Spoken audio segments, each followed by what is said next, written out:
The head of the army has warned future operations may mean accepting greater risks because soldiers won't have the same local knowledge and experience as Afghanistan.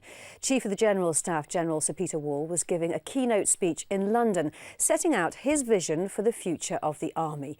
He said returning to being a contingency force should mean greater professional development and a better work-life balance. James Hurst was listening to the speech at the International Institute for Strategic Studies.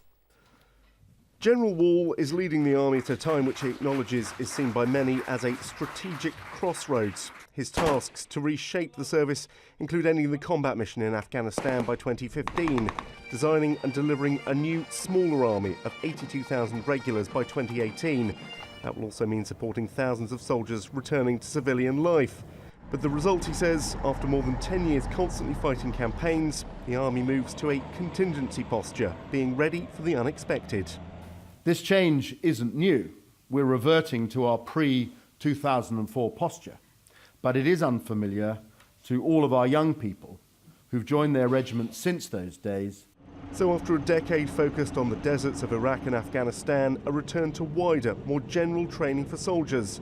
The General warned that had a potential downside, raising risks. And whilst we've certainly understood and bounded the threats and risks in the Afghan theatre, which is, as you know, extremely demanding in just about every facet, it will be interesting to see how this plays out in a fast-moving crisis where we're required to deploy at short notice with a fraction of the understanding that we have developed over the situation, the ground and the people in the Helmand Valley. Essential to the General's plan is keeping or making the army an attractive career option. An army that has more time to look after its institutional well-being and professional development, with a better work-life balance and a more reasonable tempo and perhaps greater emphasis on genuine professional education. How do you achieve that when we will still have conflicts choosing us? Well, I think that it's a question of degree, James. We all remember the days where we had quite a bit of operational activity going on, but it wasn't nearly as much of a distortion of the way in which the army was running itself as the Afghan campaign has become. The General was uncompromising in his assessment of the challenges involved in changing the army, but he was also uncompromising that change must come.